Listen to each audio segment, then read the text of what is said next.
Bienvenue à tous, voici les titres du journal.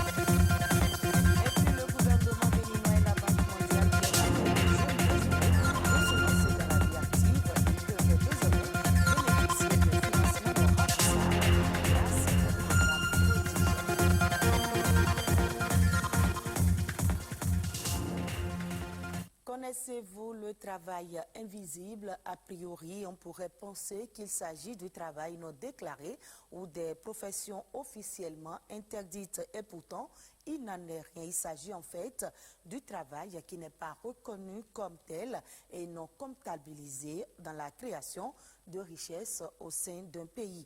À l'occasion de la Journée mondiale du travail invisible, célébrée ce 6 avril, Ulvaeus Balogun s'est intéressé dans l'élément à suivre au travail invisible et à son importance. Suivant pour mieux comprendre. Répandu à travers le monde, le travail invisible est un concept élaboré au Québec par l'Association féminine d'éducation et d'action sociale. Il désigne le travail d'un parent qui met sa vie professionnelle entre parenthèses, le temps d'élever ses enfants et de les amener à une certaine autonomie. Des femmes, mais aussi des hommes qui travaillent à maintenir un environnement sain pour la famille. Créé depuis 2001, le concept du travail invisible fait donc référence au travail qui n'est pas officiellement reconnu. Il s'agit plus précisément du travail que les femmes exécutent au foyer, mais aussi dans l'entreprise de leurs conjoints, ou encore du travail non rémunéré des parents auprès des enfants ou de leurs proches âgés en perte d'autonomie, malades ou handicapés. En effet, le travail invisible concerne beaucoup plus les femmes que les hommes. Et bien qu'elles aient investi le marché du travail rémunéré, le partage des tâches escomptées dans le couple et la famille n'est pas évident. Ainsi, les femmes se retrouvent souvent avec la charge entière des enfants, l'organisation de la maison avec les activités ménagères et pour plusieurs, la responsabilité des parents vieillissants ou malades.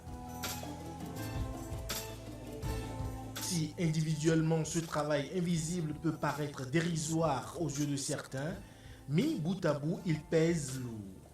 Selon l'Organisation des Nations Unies, la valeur annuelle du travail invisible non rémunéré des femmes à travers le monde est évaluée à 11 000 milliards de dollars américains.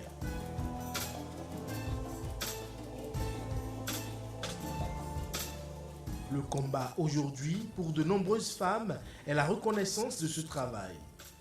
Bien que le travail invisible soit un travail d'amour, l'Association féminine d'éducation et d'action sociale estime qu'il faut sensibiliser le public à la valeur sociale et économique de ce travail non reconnu parce que non comptabilisé dans les comptes nationaux. Car la reconnaissance de cette contribution auprès de la famille et de la communauté permettrait de mettre en place des mesures sociales et financières. Depuis 2006, aux traditionnelles missions d'enseignement et de recherche assignées aux universités publiques béninoises s'est ajoutée l'insertion professionnelle. Après avoir intégré cette ambition dans ses priorités en 2011, le programme d'incubateur d'entreprise UAC Startup Valley a été mis en place en 2014. L'objectif est d'accompagner et d'encadrer les diplômés des universités dans la création et le développement d'entreprises innovantes. Plus d'une vingtaine d'années après que sont devenues alors ces entreprises incubées, Donatien Falola et Patrick Adjakboudjou sont allés à la découverte de deux jeunes entreprises incubées. Suivez le reportage. Aristide est un jeune entrepreneur en post-incubation depuis plus de 2 ans pour accroître les performances de son entreprise.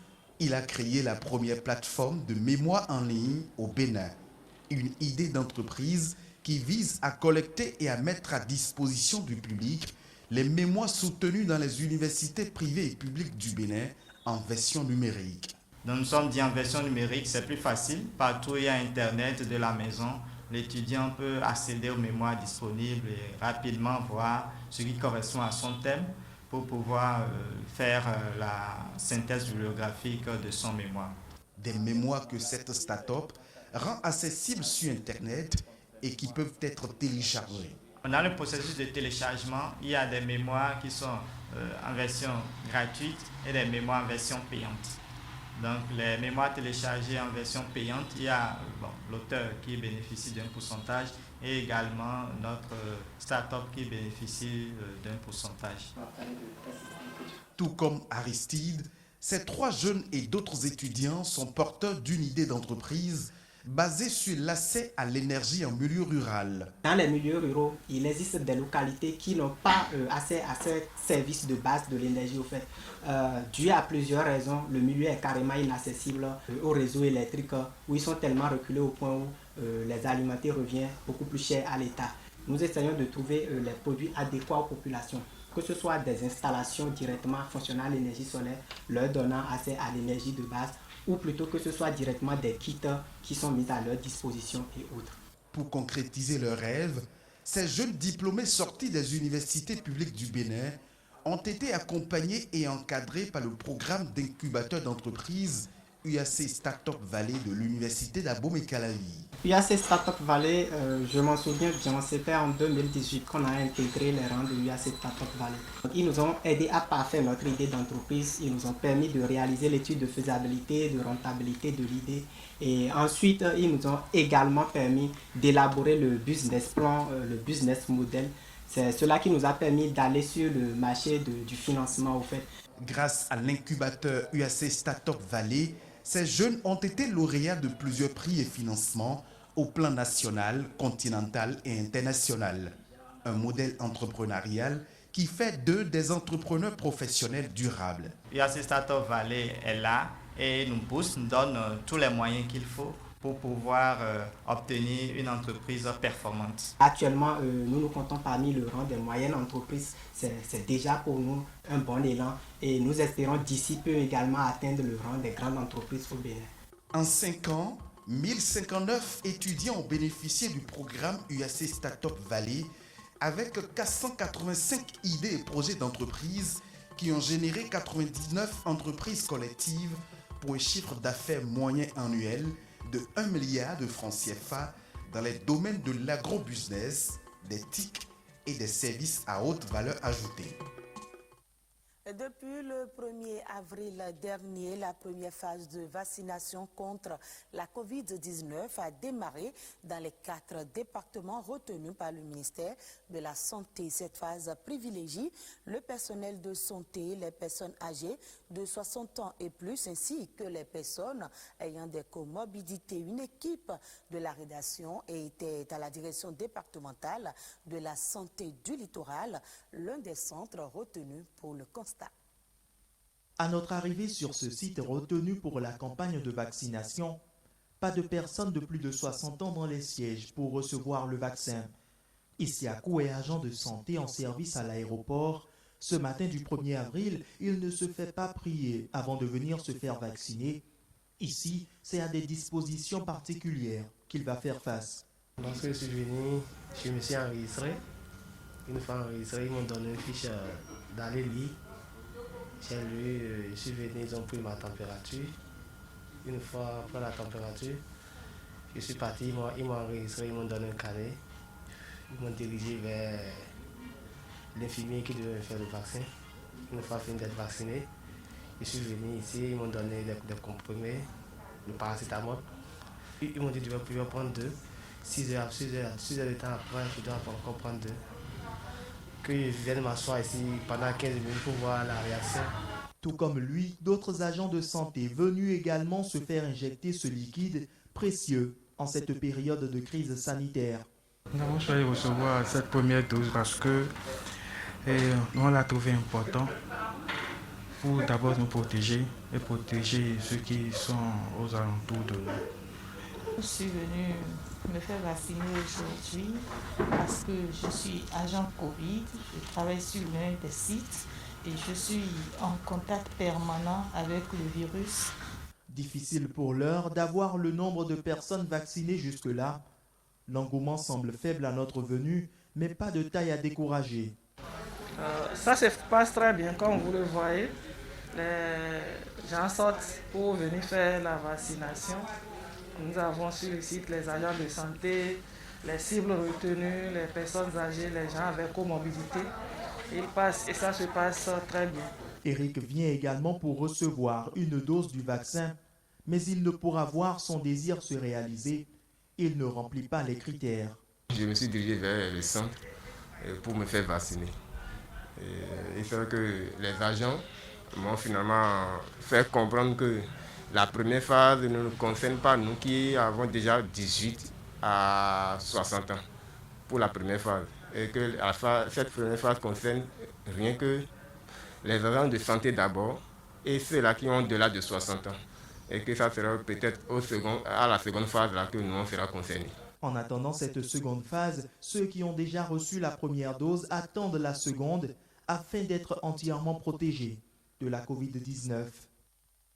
Je l'annonçais dans les titres, les jeunes de 15 à 35 ans qui désirent lancer leurs activités génératrices de revenus pourront désormais bénéficier d'un financement non remboursable, ceci grâce au projet d'inclusion économique et sociale des jeunes, prodige une initiative du gouvernement béninois avec l'appui de la Banque mondiale. Urbain Abekbeji, directeur général de l'ANPE, nous donne plus de précisions sur ce projet.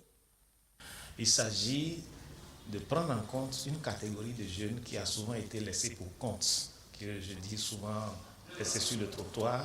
Il s'agit des jeunes peu ou pas instruits et qui en général sont laissés, personne ne s'occupe d'eux et ils se volent de leurs propres ailes. Nous avons constaté qu'ils sont nombreux dans notre société et qu'ils ont des talents, qu'ils ont des capacités et qu'à ces jeunes, il faut donner la chance de prendre leur place dans la société par ce nouveau projet qui va permettre de les former, de les accompagner, de les rendre confiants qu'ils sont capables de travailler également à la construction de ce pays et de les financer également par une subvention de 200 000 qui leur permettra de lancer leur affaire. Ça couvre essentiellement presque tous les secteurs, notamment les secteurs de l'artisanat, des petits métiers et autres, pour lesquels nous prenons tous ceux qui ont déjà appris un métier. Ceux qui sont en apprentissage ne sont pas concernés. La sélection se fera de manière équitable. Évidemment, il y a souvent beaucoup plus de demandeurs que ce qui est prévu, à savoir 40 000 personnes. Nous allons faire en sorte qu'il y ait l'enregistrement de tous ceux qui sont intéressés, puis, comme nous l'avons fait par le passé, par un système de sélection aléatoire. Par exemple, la loterie est une sélection aléatoire. Ceux qui pourront être sélectionnés seront ceux qui ont gagné à travers cette sélection aléatoire. Nous n'allons privilégier personne. Il n'y aura pas de préférence ethnique, régionale, non. Mais je dois préciser une chose, toutes les communes seront concernées. Et nous allons faire en sorte que chaque commune ait son quota en fonction du nombre de populations qu'il y a dans la commune. Je voudrais dire à tous les jeunes qui ont participé au projet PEJ et qui n'ont pas pu bénéficier, parce que quand nous avons fait le projet PEJ, seulement 17 000 étaient concernés. Je voudrais leur dire que maintenant, le gouvernement du Bénin et la Banque mondiale se sont mis ensemble pour donner cette chance à 40 000. On a plus que doublé le nombre cette fois-ci et que je suis persuadé que ceux qui étaient déçus, qui se plaignaient, qui n'ont pas pu bénéficier, ont leur chance cette fois-ci. Suivons à présent la nation en bref, présentée par Ulvaeus Balogo.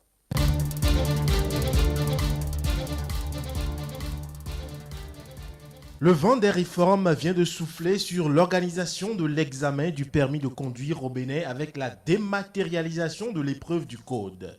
Désormais, il n'y a plus de feuilles ni de stylos à traîner. Les candidats composent sur des smartphones.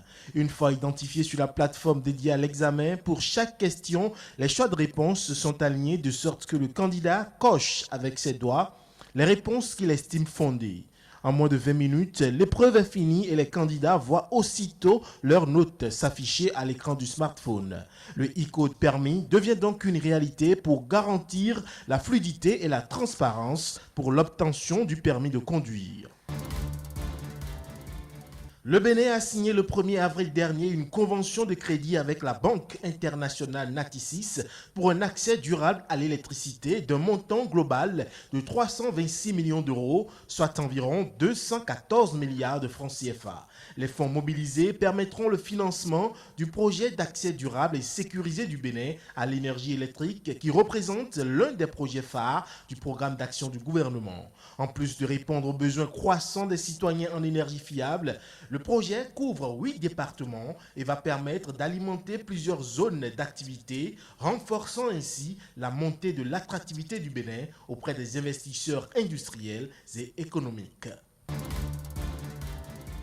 De nombreux dégâts ont été enregistrés ce dimanche 4 avril dans un incendie au marché de Dantokba au niveau du secteur céréalier connu sous le nom de Podji. Le feu s'est déclaré et a consumé hangars, boutiques, céréales, vaisselle, sacs de sucre, fils électriques et autres divers. Plusieurs boutiques ont également subi la furie des flammes. Il faut rappeler que le marché d'Antokba est souvent la proie des incendies. Un programme du gouvernement est en cours pour délocaliser le marché qui ne répond plus aujourd'hui aux normes en matière de sécurité et de salubrité.